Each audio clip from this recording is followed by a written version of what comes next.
ఇదివరకటి రోజుల్లో ఒక అంశానికి సంబంధించిన ఒక వార్త, ఆ వార్త తర్వాతన అంటే ఒక రిమాండ్ ఎవరికైనా ఇచ్చారంటే ఆ రిమాండ్ రిపోర్ట్ని జర్నలిస్ట్ చదివిన తర్వాతన రాసేవాడు. ఇప్పుడు అట్లా కాదు, మనం ఏమైనా రాయొచ్చు, ఎట్లయినా రాయొచ్చు. ఇంకోటి, ఇప్పుడు గవర్నమెంట్ యాంగిల్లో తప్పించి ఇంకొక విధంగా విచారణే లేదా, అధికార పక్షపు యాంగిల్లో నుంచి లేనే లేదా.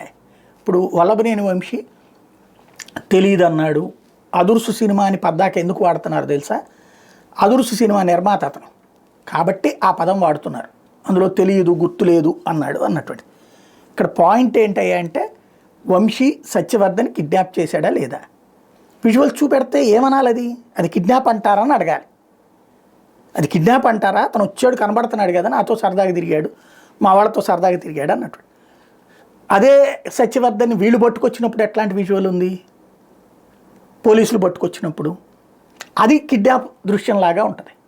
సరే, ప్రస్తుతానికి మనం పత్రికలు ఎలా చెప్తాయో అలా ఆలోచించడం, టీవీలు ఎలా చెప్తాయో అలా ఆలోచించడం, లేదా పోలీస్ ఛార్జ్ షీటో పోలీస్ ఎఫ్ఐఆర్ ఎలా చెప్తుందో అలా ఆలోచించే రూట్లో ఉన్నాం కాబట్టి నడిచిపోతుంది. అది పక్కన పెడితే ప్రస్తుతం జరుగుతున్నటువంటి పరిణామాల్లో కీలకం వల్ల వంశీ 3 రోజులు విచారణ పూర్తయిపోయింది.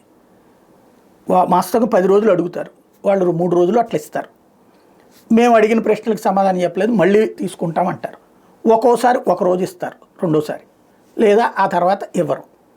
ఆ తర్వాత ఇక్కడతో ఇది క్లోజ్ అయిపోతుంది. ఇప్పుడు ఛార్జ్ షీట్ వేయాలి. ఛార్జ్ షీట్ 45 రోజుల్లో వేయాలి. ఇది అయిన తర్వాత అప్పుడు ఆటోమేటిక్గా బెయిల్ తీసుకోవడానికి అవకాశం ఉంటుంది. ఈ లోపుగా ఇంకో 4 కేసులు పెట్టడం అన్నటువంటి రూట్లో ప్రస్తుతం వంశీ వ్యవహారం నడుస్తోంది.